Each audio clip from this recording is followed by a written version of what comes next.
Welcome to the Activation Podcast, brought to you by the Conscious Resistance Network. I'm your host, Derrick Bros. With every episode of the Activation, we will be bringing you solutions in the areas of health, decentralized technology, permaculture, spirituality, and hidden truths. The Activation Podcast is focused on bringing cutting-edge solutions to empower humanity. Hey friends, this is Derrick Bros with the Activation Podcast. And this is the first episode of this podcast that I've done in quite a while. I have two different podcasts. One is just my weekly podcast, The Conscious Resistance Live, mainly focused on politics and world events. But in 2021, I also launched a second podcast called The Activation.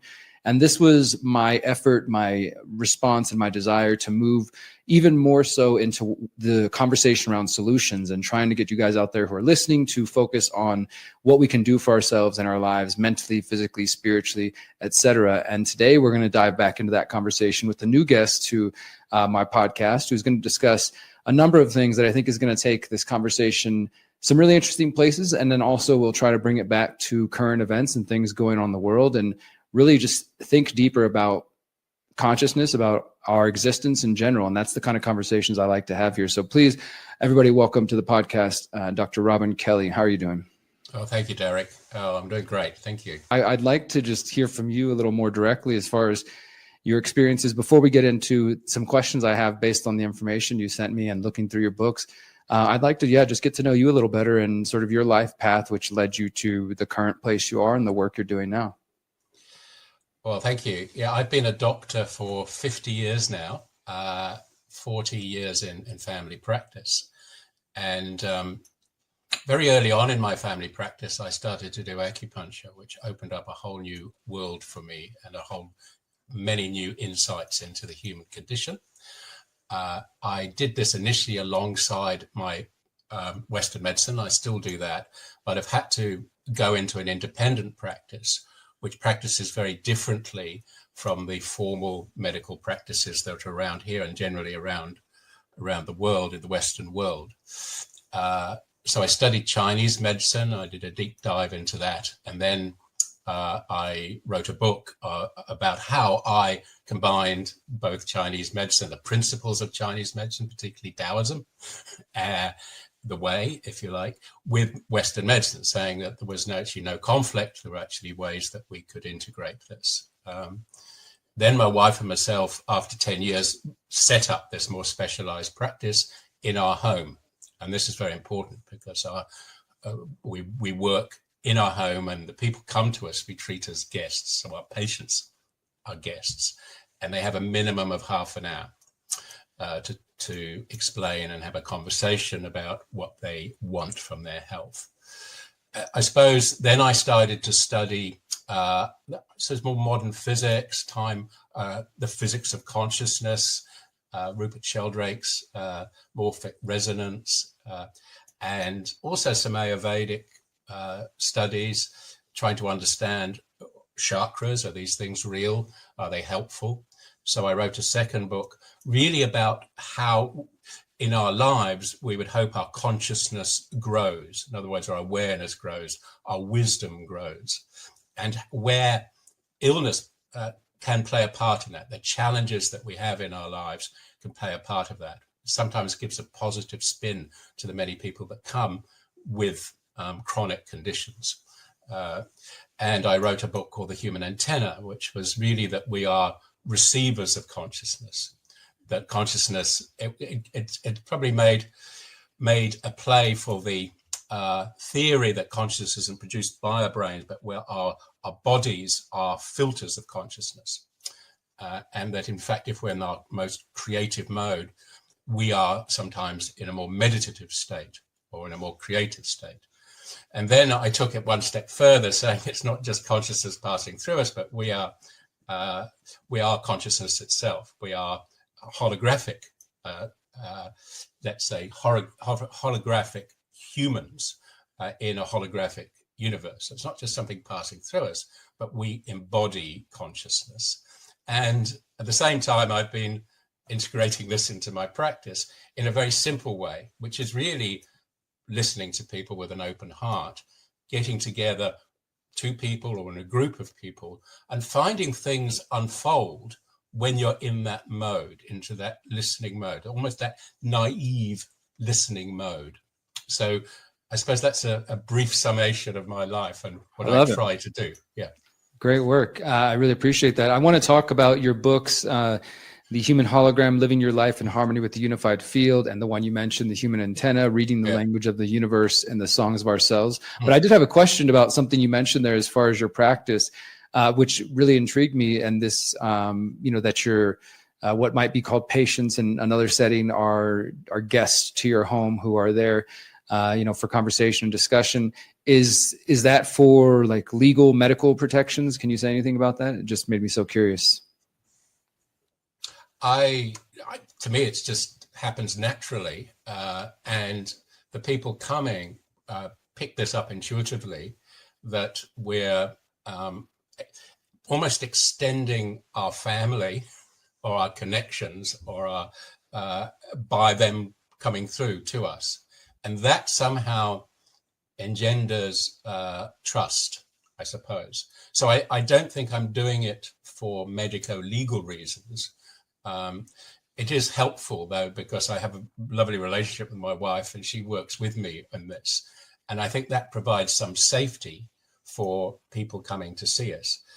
But, it's also where I feel our medical system has gone astray, in that it doesn't have this connection, this heart connection, if you like, with the people coming to us. It doesn't have this trust.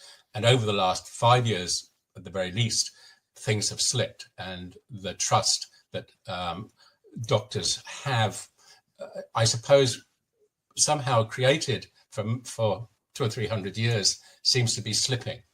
And what I find is that this is sustainable for me. You'll find family doctors are dispirited. They're not actually, and so to me, this is sustainable, because whenever you're in that sort of conversation, and I'm sure like we're doing at the moment, it's enriching for me, and then I can pass that enrichment over to the next person. And so it's a free flow. I don't feel drained. Yeah, thanks for explaining that. It also just brings to mind. So one of my biggest spiritual influences in my life has been my grandmother, who also was a chiropractor and a healer. And, she might have worn different labels at different times, that she worked out of her own home as well. In Texas, where I'm originally from, for about 30 or 40 years, pretty much until her death, just a few years back. And so I definitely can relate to that, and I appreciate that. Well, let's dive into your work. I wrote down a few questions as I was looking at, some of the essays you've written and the focus of your book, which it does. You mentioned Rupert Sheldrake and others, so there'll be some familiarity there to my audience who have explored some of these ideas. But I know there might be some people who are completely new to some of this discussion. So I just want to start with you, real kind of basic, and then we'll get deeper. But in your own words, what would you define as, or how would you describe what you call the holographic universe? Yes. I suppose I'll relate to a Scientific American article of about over 20 years ago. And it suggested this, building on the work of the holographic universe by Michael, I forget his name now, gosh, awful. That really said that consciousness is primary, that everything is consciousness, and our bodies are formed on consciousness, on information, on energy, if you like. And this was something that I began to understand more as I studied Chinese medicine, where they said that we were primarily energy, and that our bodies were formed upon this energy, and that we won't get very far unless we treat the energy and we see the body as an energetic structure. And the holographic principle is that every smallest part that we see in this world contains the largest part.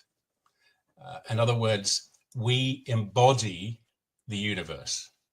When we're in, and we can touch into that, we can access that, I suppose, when we're in the right mode. In other words, when we're in a meditative state, we are, and we're not overthinking, we can attract elements of the universe that we can't do in other ways. Most people who are creative, and I'm also a songwriter and I'm a poet, I find those creative impulses come when I'm most relaxed and almost instantaneously. And we're beginning, and so each of us can embody the greater picture. When we create a hologram, which is that sort of ghost-like figure that we now see on stages even, it's created when a beam of coherent light, or a laser beam of coherent light, passes over, say, an apple. So we're going to create a hologram of an apple. But before that, it's split into two. And one is then used as a reference beam, having rebounded from a mirror. And where they meet, it can be recorded on a recording plate. And if you're then to fire the laser beam through the plate, you will find on the other side, there's the holographic picture. Now, I'm explaining something that's very difficult to explain without pictures, I'm afraid, but I think people will get the general hang of that. Now, what they've found, that recording plate where it's been recorded, if you cut any little corner off and then fire the laser beam through any portion of that, you'll get the complete picture of the apple or whatever the other side. Therefore, every small part contains an element of the largest part. And this has been Michael Talbot, sorry, that's the person I was thinking of. I discovered this even more when I did Chinese medicine, because I realized that the art of Chinese medicine was the art of observation. In fact, you could look at somebody's tongue and you could get the information of the whole body from looking at the tongue very quickly. Similarly, if you did the pulse, you would get information about different places in the body. So in other words, there were the information was being held by the smallest part. And if you extend that to your DNA, you can see there's a similarity. And also I started to do what they call battlefield acupuncture. And you may well know that in the first Gulf War, there were surgeons trained up in acupuncture, ear acupuncture. And when somebody was injured, say in the neck or the shoulder, there'd be a specific place on the ear that they would put a needle in or a stud in before they went onto the air ambulance. And they found out that they needed less morphine and opiates, and they recovered quicker. So therefore, we have what we call microsystems all over the body: the tongue, the eye, the ear, which is very accessible for acupuncture, etc., etc. So that's what drew me into this whole, I suppose, investigation of holographic science. And I hope I've explained it. It's very difficult without pictures, because it is very much a visual thing. But it also really says that we are fields of information, and that it is our senses that actually help create this 3 and 4D world around us. But primarily, we are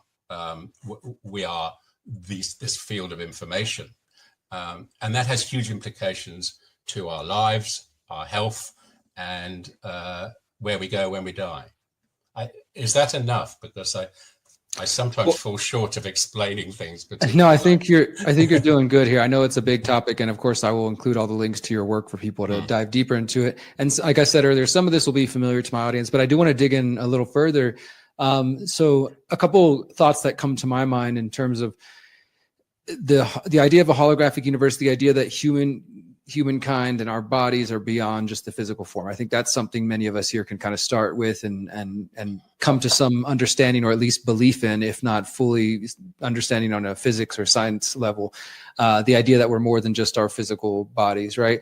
And if we go further than that, it seems like what you're finding and what you've been talking about and others have been finding as well through different disciplines, that it's not just that, like you said, that we're kind of a physical vessel receiving consciousness from somewhere else, but perhaps beyond that, that the consciousness is part of our physical being. Is that one way to understand it? That we are the very, I guess, the Tao, the force, whatever that sort of is inherent in all life, that it's not just something that is poured into us, but that actually we're a part of that. And maybe in our human form, we are sort of at the conscious level of that of that form of that consciousness. Is that something along the lines of what you're diving into here?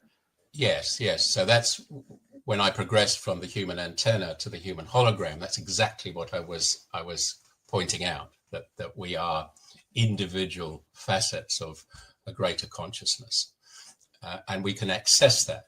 And although we'll come on to this a little bit later, this has huge implications about what it is to be human and the human potential, and what we can really tap into that may be far more, hugely more impressive than AI, the digital world. I definitely want to dig into that as well in a few moments, about what you call, the human hologram, and in your books, how you talk about this idea of, if we take this awareness that we're discussing here and that we're going to go further into, and actually sort of live with that awareness of what consciousness is, what life is, then there is perhaps a better path for humanity. I wanted to ask, though, another question that just came to mind as you were just explaining the first answer. I've always been interested in, like maybe many in the audience, exploring consciousness, exploring the idea of God and what that means, and different philosophical concepts that some may be familiar with. You have ideas like pantheism, which is, I think, an idea that most people understand. Another one that I've always sort of been enthralled in, at least interested in sort of the very, very minute distinctions. You have pantheism, panentheism, and just sort of concepts that either everything is made up of God, or that creative energy, that creative force, that could be consciousness itself, or some sort of separation there. What are your thoughts on that, on how your findings and your research goes into the area of religion or belief in God, and what that means in relation to accepting that our physical form is not, all that we are? Yeah. I think we can have a name like God for this universal connection, which I think is based in love and respect. I think that's the most powerful force. God is love, if you like. Tom Campbell, the physicist, talks about the greater consciousness system, which is pretty well the same thing. And I think that, from my observation, these connections are most valid, or most you can connect with somebody if your heart is open and you do show an open heart and a generous spirit. Mothers and daughters, for instance, often come to me knowing that they have a telepathic communication, that this is something beyond time and space. I explain it that we still love somebody if they're on the other side of the world. We still love them if they die. And the more you think about this, these are the connections that are the most important. And and unless we grasp that as humans, we're in trouble, because we become open to manipulation and ego battles. So to me, it's that these connections open up with a true sense of compassion and love, not necessarily romantic love, but a deep regard for other people. I love that. Yeah, I think that one of the first things you said there, as far as the connection between God and love, is one of the most important ways to think about that. I mean, I know everybody in the audience will have different views and various religious perspectives, but what I find interesting about this belief and the findings relating to humanity being more than just a physical vessel. I'm going to keep repeating that because it's something that's explored. It's been interesting, and I've explored pretty much my entire life, and trying to understand that better, what it means to be human, and sort of what are our limitations, and also maybe thinking that perhaps there are control systems that have been put in place to make us think that we are less than we actually are, and to get us to sort of limit the potential of what it means to be a human being. And I want you to speak to that a little bit, as far as like what you call being a human hologram. Like if we're not just these material beings that, are here, and there's no spirit, there's nothing beyond that physical realm, and when we die, it's all over. If we're not that, and in fact, if we're maybe something infinitely more powerful, with more potential, what does it mean to embody that? What does it mean to be what you call a human hologram? Well, for me, I can only talk personally. As I've gone through this process, it's confirmed to me that the way I should behave, which is basically, you can't hide from this. You behave with an open heart, as I've said, to the people you meet. Since I wrote those books, I've been exposed to some pretty awful stuff in my life, and I began to become more aware of the attacks that people could use against people who with an open heart, those with let's say a psychopathic or narcissistic tendency. And that's happened in our lives. And that's one thing I didn't include in these books. So it's really emphasized to me that there is another side to this. There's a darkness that we have to be aware of. So not only do we have to have our hearts open for other people, we have to be aware that we're living in a time where we are under threat, where the humanity is under threat. So I'm not sure if that answers your question, but that's the way I see it. Now, my understanding of this is emphasized how, to me, there is a benign force, energy, information field, if you like, out there, which we can access for the good. And that to me gives me great comfort, but it also allows me in my work and life is to guide people how best to access this. When I use acupuncture, for instance, I realized that I was putting little antennae into people, and some of them went into a state of feeling very relaxed and open and at one with the world, which is what we're trying to do. On one level, we're probably connecting to the Schumann resonances, which are the resonances of nature. So for them, they were, as part of their healing, the most important part was that they felt at peace and at one with the world. They may walk outside and feel a wonderful feeling, especially when they're in nature, that they are part of a greater whole.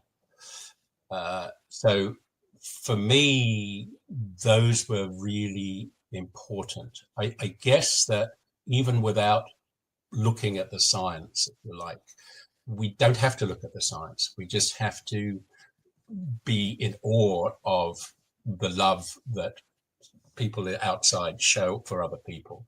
We can see it everywhere. We can see it in our pets. We can see it in nature. You can see it all around you. So to me, it's opening your eyes to the fact that we're all interconnected, and that we can access this world, this universe, to our advantage. And not only that, our actions feed into it. So in other words, if we're here in physical form, and so I should imagine there's a reason for that. And that means that we can do good things here. And then we can feed into this field of information. We can enhance it while we're here, which gives our life huge meaning. So within that, I hope there's some answer. I appreciate that answer. And so could you explain as much as you are able to in the moment? I know you've written books on this, so the information is in there. But when you say being able to kind of tap into this information or tap into this this force, this energy, and some of it you explained is kind of like the way you're living and embodying a certain mentality and open-heartedness. But are there any other practices that you believe in or promote that you think allow people to access this sort of thing, whether that's like prayer, meditation, all of the above? Yeah, is there something that you advocate for in a specific way that can connect people to, something beyond the physical realm? Yeah, well, very simply, if I'm introducing somebody who this is sort of new to, or their understanding is new understanding, if you like.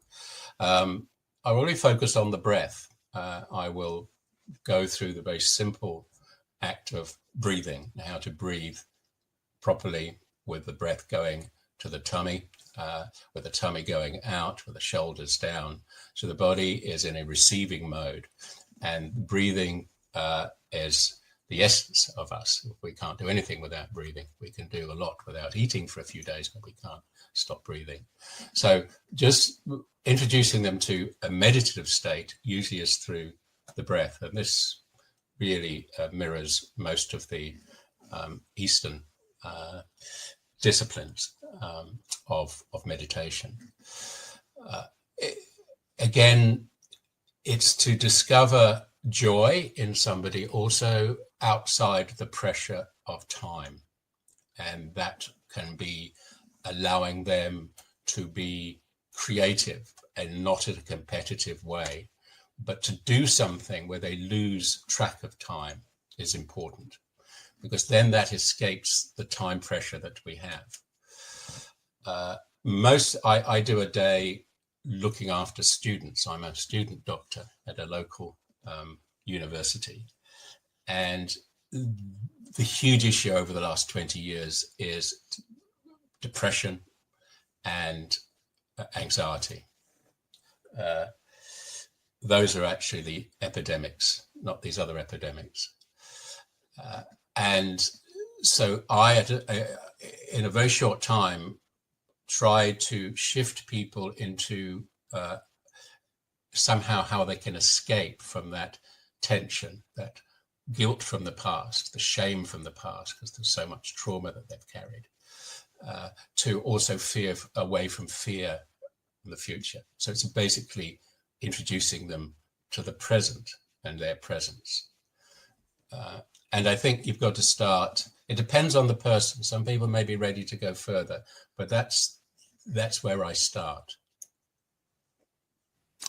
I love that. I think we can all appreciate the importance of being more in the present moment and of course, the importance of breath. Something that I've become more aware of, I started meditating in 2000, it would have been 2005, when I went to prison at a young age, and that was really where I got into meditation and sort of prayer and opening myself up in these ways. And that was, of course, through that process, getting a bit deeper of an understanding of the power and the importance of breath. But then also, as I've gotten even older and just reading about the idea that maybe most of us are breathing wrong and not breathing correctly, and how the impact that can have on brain and mental health and all kinds of health is, it's a very important topic. So even if this might be new to some people in terms of the meditative aspects or some of the more esoteric aspects of this discussion, I think we can all understand that. I did want to ask one question that it sort of touches on what I mentioned earlier about God and just how this relates to the thinking of consciousness in a new way and thinking of like the very substrate of life in this new kind of context. There are probably people in my audience who, from their Christian perspective, might hear things like this and reject it and have like a knee-jerk reaction to call it New Age or something. I hear this often when it feels like it's something that just goes beyond Christianity. If it's not strictly Christianity and like pray to Christ, then some people will have that reaction and maybe think it can't benefit them or can't have any practical impact for them.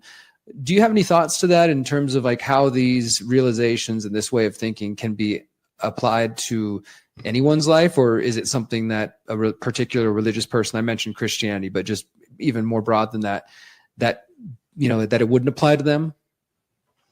Yes, my grandfather was a Protestant minister in Ireland. I come from Anglican background, and nothing what I say tends to conflict with that.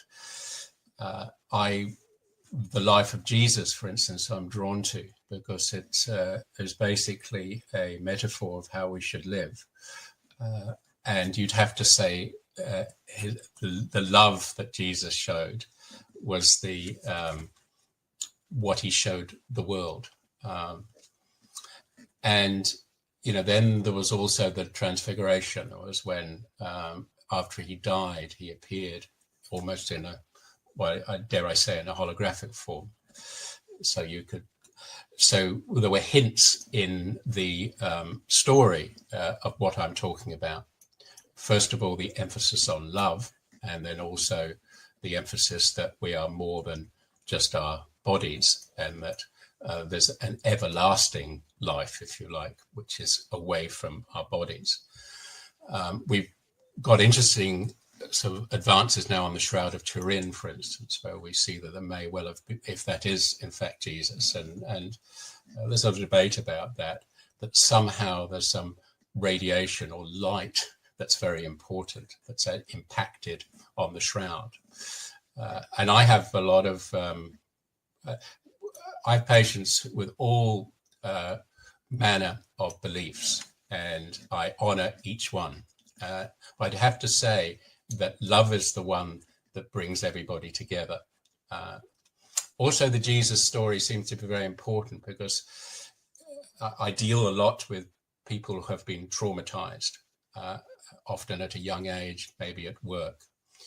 And the biggest issue for many of them is the betrayal, not just of the person who's traumatized them, but of their friends. So you've got the story of Peter, in fact, lying about Jesus 3 times, in fact, dobbing him in 3 times, that he didn't know Jesus.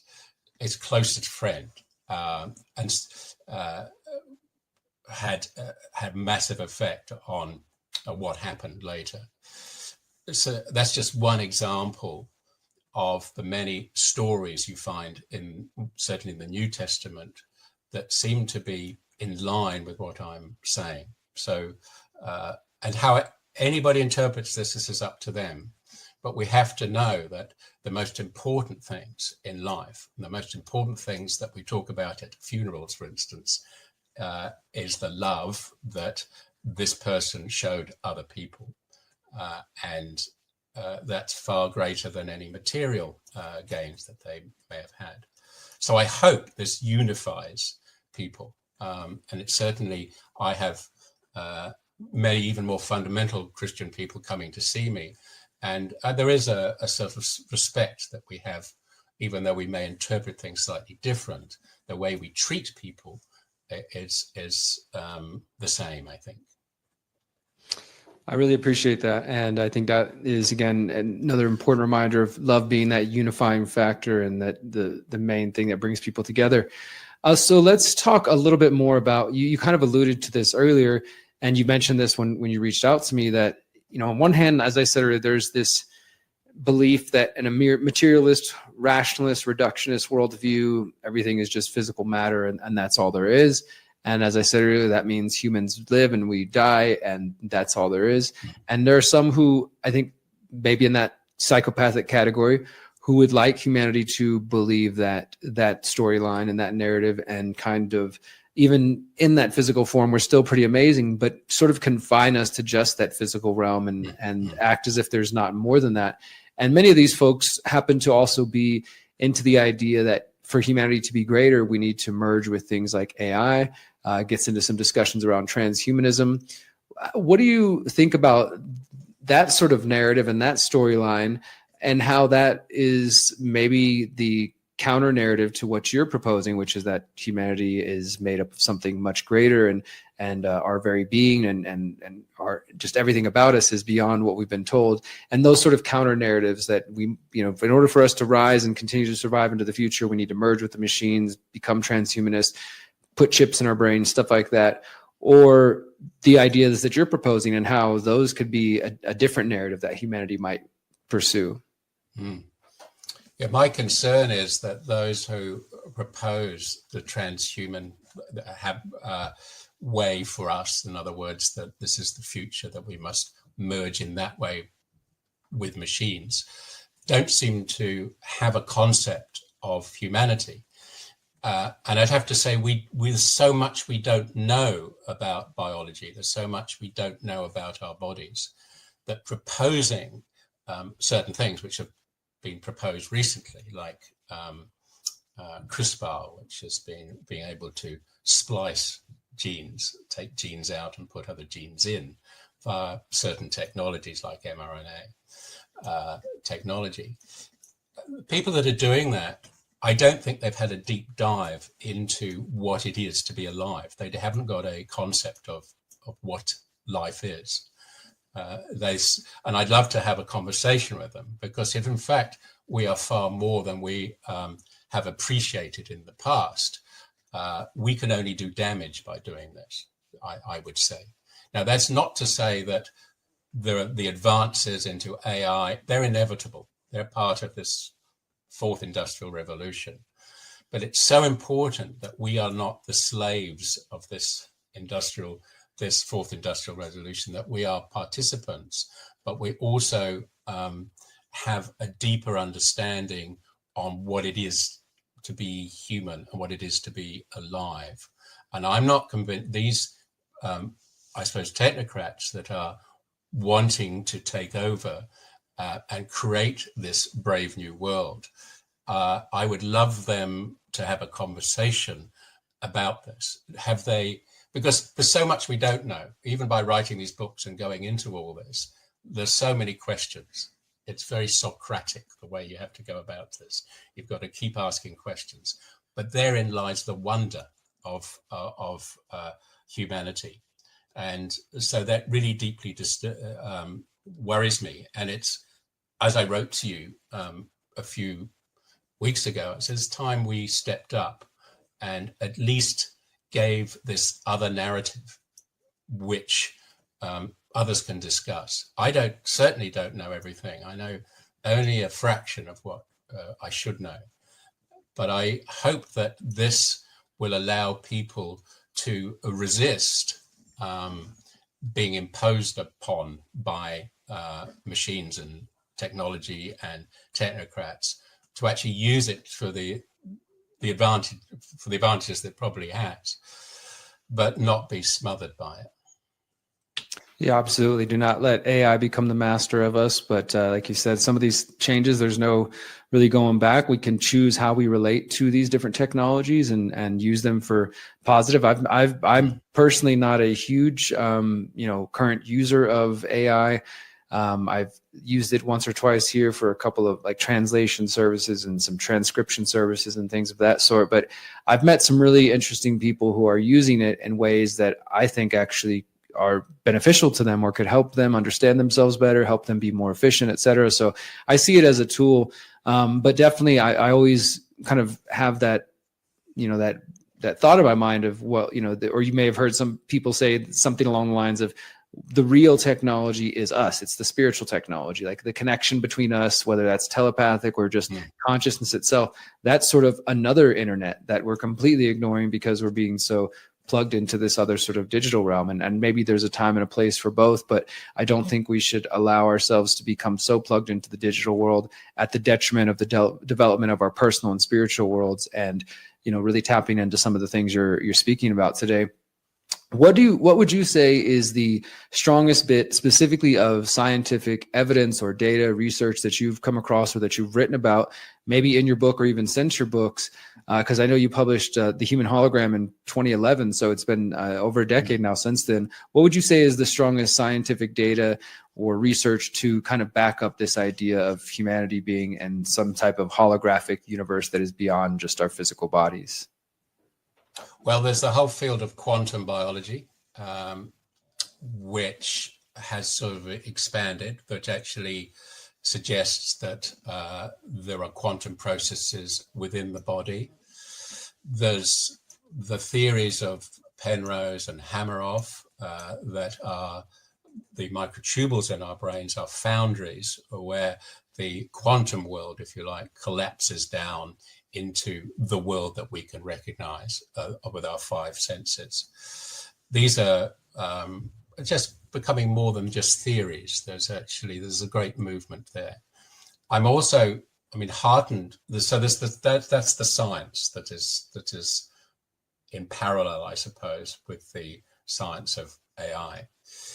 But there's also this awareness that's coming through, and I think it's very relevant that Joe Rogan has interviewed in the last 2 months both Tom Campbell, who talks about this larger consciousness system, and very much along the lines that I'm talking about, but also has interviewed the director and producer of the telepathy tapes. And the telepathy tapes explores the world of non-verbal, non-speaking, autistic folk. And those who are very severely autistic do not have a great connection with their bodies. They don't feel particularly grounded. But that allows them, if you like, to maybe access these larger consciousness fields. And that is a fascinating advance, because although we've known about this for 20, 30 years through Rupert Sheldrake's theories and work of morphic resonance, it's really reaching the mainstream now at a time where we are being, I suppose, pressured into this transhumanism. So more and more people are beginning to understand almost the limitless capabilities of the human. As I say, to me, the basis of this, it has to be done with compassion. Even the science needs to be done with an open heart. If you enter into this world and you, with a fixed idea, for instance, that fixed idea can affect the outcome of a scientific experiment. We know the observer affects the observed. The person who's involved in the experiment affects the outcome. That's clear, and that is sure. So we also know that these quantum mechanics isn't just about what happens in very cold environments at absolute zero. It is perfectly possible for quantum effects to occur at room temperature, at body temperature. So I think those are the advances, and they're pretty exciting. And this has to be the counter narrative to what's happening at the moment. Absolutely. I think it's such an important, important realization. And I love that you reminded us that the observer does have an impact on, what's taking place there. And so even as people pursue research into this, or whether that's scientific research or just exploring this concept more broadly, that the state of mind, the state of heart that we approach it in will have an impact on how that plays out. And one of the essays you sent me, you quoted Danish physicist Niels Bohr saying, quote, "A physicist is just an atom's way of looking at itself." And I really love that.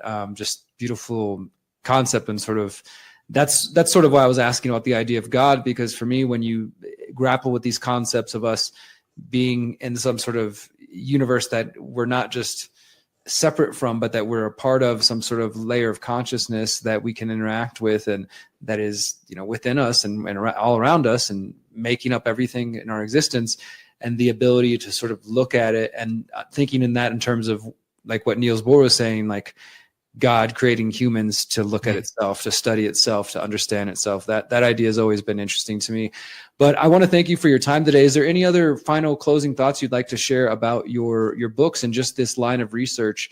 I'll put your links to both the books and your website, of course, in just a moment on screen, and put them in the show description. But yeah, any closing messages or thoughts you'd like to leave everybody with?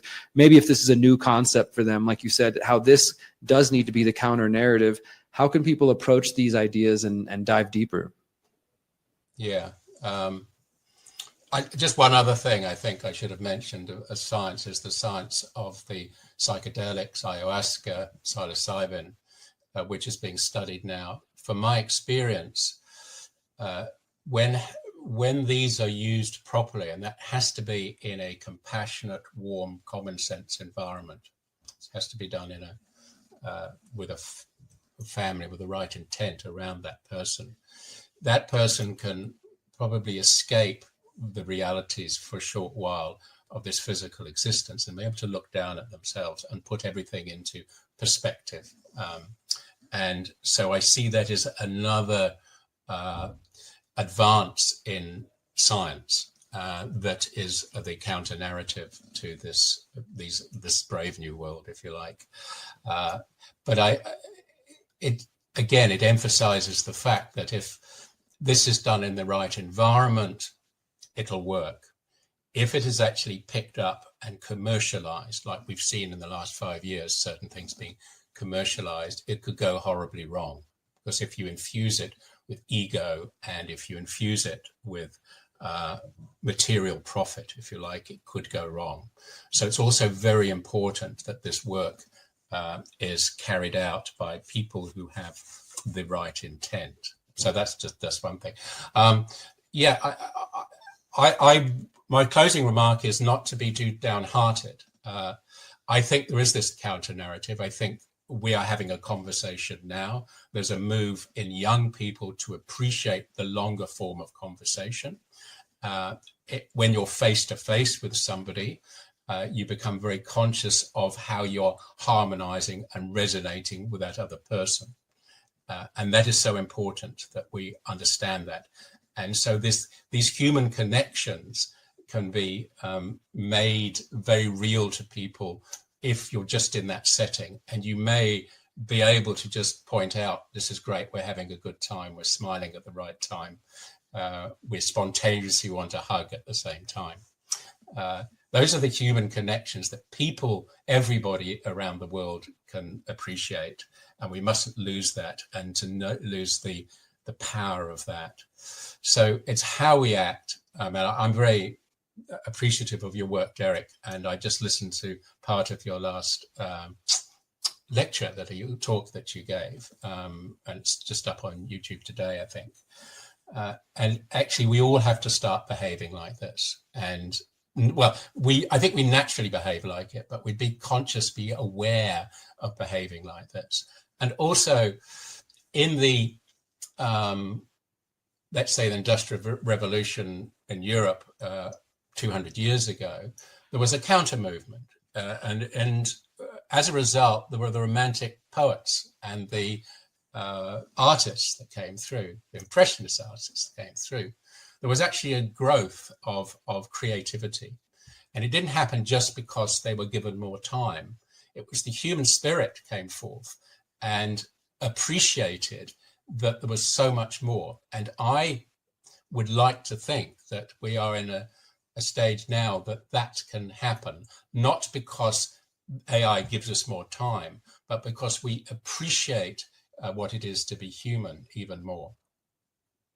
I love that. That's such a beautiful message to end on, and definitely very important right now with all the things going on in the world and concerns about losing our humanity, losing our connection to something maybe more divine and more, more than just the physical world. So I absolutely love that. Thank you so much for joining us today. I'll put up your website here for those who want to check out his work, robinkelly.co.nz. The links will be in the show description. Hope you guys will check out everything he's up to and all of his books and all that good stuff. Dr. Kelly, it's been great for you to join me. Everybody out there, I invite you to just dive deeper into his work and more broadly into this conversation about what it even means to be human.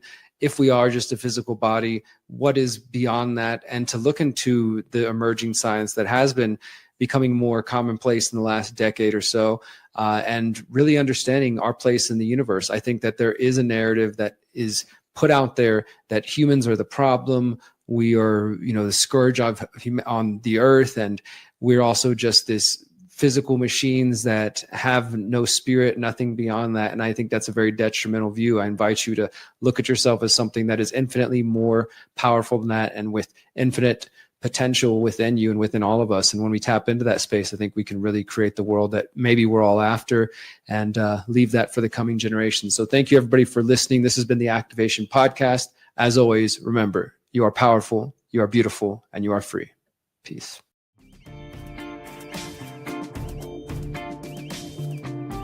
Thank you for listening to the Activation Podcast. You can find the archives to our show at Soulstream, Pinecast, Spotify, and theconsciousresistance.com. Thank you for listening.